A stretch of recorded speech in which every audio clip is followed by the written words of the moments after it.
दृष्टि आईएएस के in focus programme में आपका स्वागत है। मेरा नाम है मनीष। जब से भारत सरकार के आधिकारिक संचार में द प्रेसिडेंट ऑफ इंडिया के स्थान पर द प्रेसिडेंट ऑफ भारत शब्द का इस्तेमाल किया गया है, तभी से भारत और इंडिया शब्द लगातार चर्चा का विषय बने हुए हैं। लेकिन एक प्रश्न ये भी है कि आज़ादी के दौरान क्या इस शब्द पर किसी तरह की बहस हुई थी और क्या मोहम्मद अली जिन्ना ने इंडिया शब्द के इस्तेमाल पर किसी तरह की आपत्ति व्यक्त की थी। आज इन फोकस में हमारा यही टॉपिक होगा और हमारे टॉपिक का नाम है जिन्ना ने क्यों विरोध किया था भारत के इंडिया नाम पर। इस टॉपिक के अंतर्गत हमारे चर्चा के विभिन्न पक्ष होंगे। सबसे पहले हम ये देखेंगे कि ये खबर कहां से ली गई है, उसके बाद हम ये देखेंगे कि ये चर्चा में क्यों है, और उसके बाद हम भारत और इंडिया नाम की उत्पत्ति के विषय में जानेंगे। साथ ही भारतीय संविधान में इंडिया नाम के समकक्ष या इंडिया नाम के संदर्भ में हिंदी में भारत शब्द का इस्तेमाल जो हुआ है, ये कौन से वे संवैधानिक प्रावधान हैं जिनमें सामान्य तौर से इनका इस्तेमाल किया गया है। उसके बाद हम जिन्ना द्वारा इंडिया नाम के विरोध के क्या कारण थे, उन कारणों को जानेंगे। अंत में आपके लिए एक प्रश्न होगा, इस प्रश्न का उत्तर आपको कमेंट बॉक्स में कमेंट करके देना होगा। तो चलिए शुरुआत करते हैं। सबसे पहले देखते हैं कि ये खबर कहां से ली गई है। खबर इंडियन एक्सप्रेस न्यूज़पेपर से ली गई है और खबर है why Pakistan founder Jinnah was opposed to the name India for the independent Indian nation। स्वतंत्र भारतीय राज्य के लिए भारत द्वारा इंडिया नाम ग्रहण किए जाने का विरोध मोहम्मद अली जिन्ना क्यों कर रहे थे, ये खबर है। और चर्चा में क्यों है, क्योंकि आप जानते हैं कि G20 की बैठक 9 से 10 सितंबर को भारत में हो रही है और 9 सितंबर को डिनर के लिए जो डेलीगेट्स को आमंत्रण भेजा गया, उस आमंत्रण में भारत के प्रेसिडेंट ऑफ इंडिया नाम के स्थान पर द प्रेसिडेंट ऑफ भारत शब्द इस्तेमाल हुआ। साथ ही हमारे देश के प्रधानमंत्री Narendra Modi south east Asia के देशों में आसियान इंडिया समिट के लिए इंडोनेशिया गए हैं और साथ ही वो ईस्ट एशिया समिट में भी 7 सितंबर को वहां भाग लेंगे। यहां भी इस विजिट की इंफॉर्मेशन आधिकारिक सूचना देते हुए भी the prime minister of Bharat शब्द का इस्तेमाल किया गया है। इसके बाद ये लगातार चर्चा का विषय है। कुछ लोग इंडिया नाम के स्थान पर भारत नाम के इस्तेमाल का समर्थन कर रहे हैं और कुछ इसका विरोध कर रहे हैं। इन सब कारणों से ये चर्चा में आ जाता है। तो सबसे पहले हम दोनों नामों की उत्पत्ति देख लेते हैं। जब हमारे देश की आजादी का आंदोलन चल रहा था, उस आंदोलन के दौरान अंग्रेजों की जो मुख्य नीति थी ताकि वो लंबे समय तक भारत में शासन कर सकें, वो थी विभाजन और राज करने की, जिसको हम कहते हैं डिवाइड एंड रूल। इसके कारण डिवाइड एंड रूल, वो विभाजन के जितने भी आधार थे, चाहे वो धर्म हो, चाहे जाति हो, चाहे भाषा हो, सभी का इस्तेमाल करते थे भारतीय समाज में विभाजन पैदा करके एक दूसरे के खिलाफ गुटों का निर्माण करने में। और इसके अंतर्गत उन्होंने धर्म को बड़े स्तर पर बढ़ावा दिया। जैसे उन्होंने मुस्लिम लीग की स्थापना में बड़े स्तर पर सहयोग दिया। 1930 के दशक में एक व्यक्ति थे चौधरी रहमत अली। उन्होंने एक एक्रोनिम गढ़ा, उन्होंने एक शब्द गढ़ा 1933 में, पाकिस्तान। ये शब्द किस आधार पर गढ़ा? P फॉर पंजाब, A से उन्होंने गढ़ा उत्तर पश्चिम सीमांत प्रांत यानी अफगान राज्य, K फॉर कश्मीर, S से सिंध और तान से उनका मतलब था बलूचिस्तान।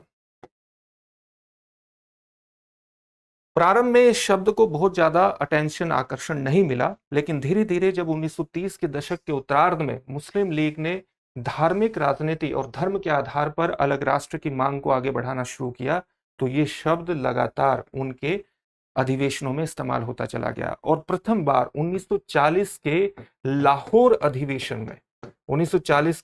अधिवेशन में मुस्लिम लीग ने पाकिस्तान की मांग को लेकर के एक प्रस्ताव पारित कर दिया। ये पाकिस्तान की उत्पत्ति का आधार था, पाकिस्तान नाम की इस तरह से हुई। अब हम बात करते हैं कि भारत, इंडिया नाम किस प्रकार से अस्तित्व में आया। इंडिया नाम के अस्तित्व का आधार क्या था? इंडिया नाम निकला है सिंधु से। सिंधु शब्द को इस तरह से लिखा जाता है, सिंधु शब्द यानी सिंधु नदी से, यहां पर इसका मतलब सिंधु नदी से। जब पर्शियन भाषा में एस शब्द का उच्चारण ही नहीं है, प्रोनाउंसिएशन ही नहीं है, इसलिए यहां से फारसी भाषा में शब्द निकला हिंदू और इंडस, दो शब्द निकले।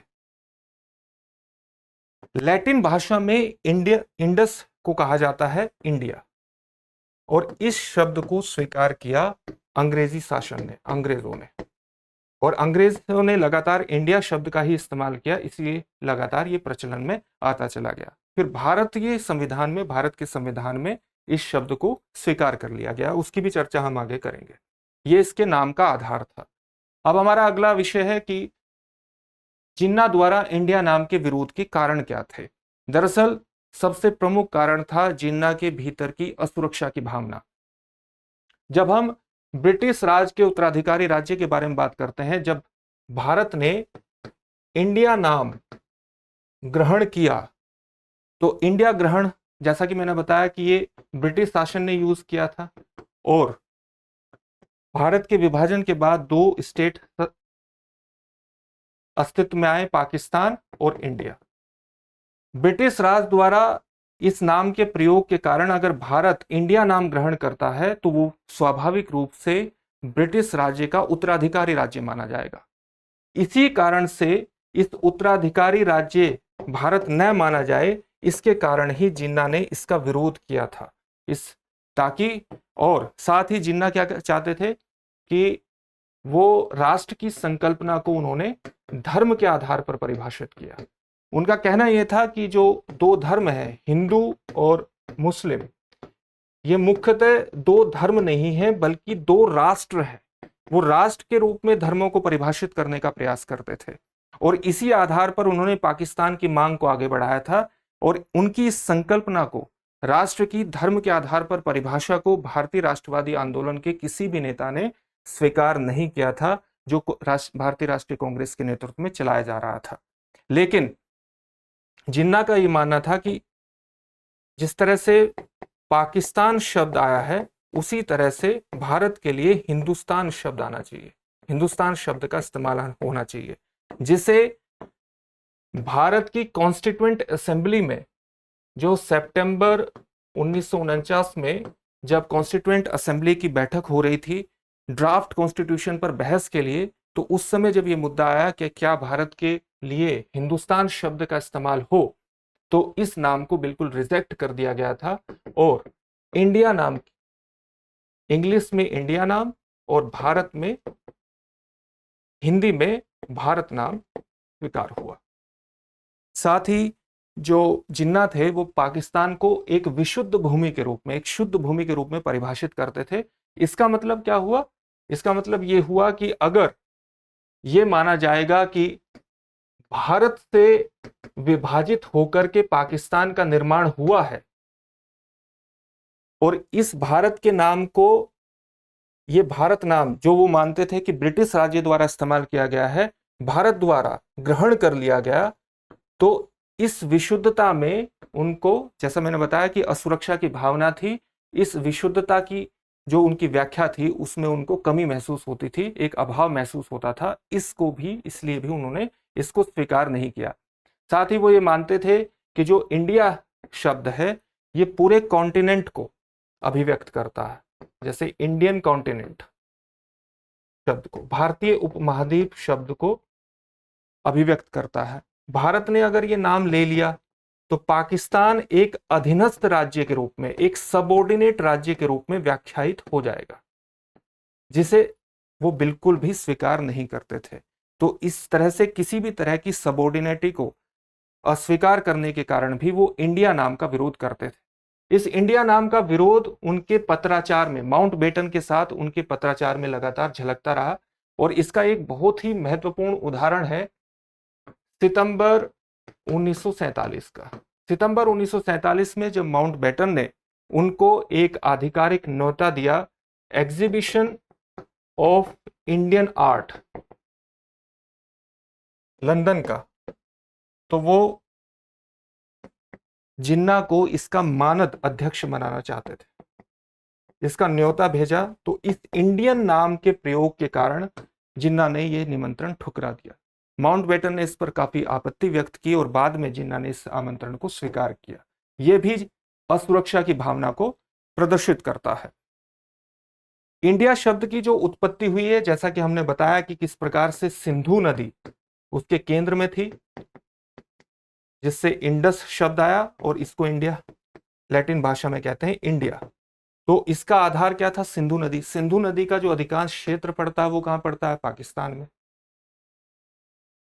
पाकिस्तानी क्षेत्र में पड़ता है। तो इस कारण भी, ये भी एक कारण था कि उनका मानना यह था कि क्योंकि इंडिया नाम की उत्पत्ति ही सिंधु नदी से हुई है और उसका अधिकांश क्षेत्र पाकिस्तानी क्षेत्र में पड़ता है, तो भारत द्वारा इस नाम को स्वीकार करने का कोई अर्थ बनता ही नहीं।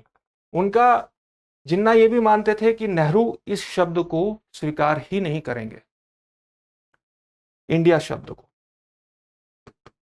क्योंकि ये शब्द लैंड ऑफ कॉन्क्वेस्ट, एक ऐसी भूमि जिसे जीता गया हो, उसको अभिव्यक्त करता है। ब्रिटिश शासन ने इंडिया को जीता और उन्होंने ही इंडिया शब्द का इस्तेमाल किया, तो भूमि एक विजित भूमि को अभिव्यक्त करता है, इसलिए नेहरू इस शब्द को स्वीकार नहीं करेंगे। इसलिए जब माउंटबेटन से उन्हें पहली बार यह पता लगा कि नेहरू ने ही इस शब्द को स्वीकार किया है और इसका प्रस्ताव दिया है, तो उन्हें इस बात पर बड़ा ही आश्चर्य हुआ। जैसा कि मैंने बताया कि धीरे धीरे ये घटना सितंबर 1947 की है कि वो मानते थे इंडियन स्टेट, जो एग्जीबिशन ऑफ आर्ट लंदन में हुआ था, उसको, उसके निमंत्रण को उन्होंने स्वीकार नहीं किया था।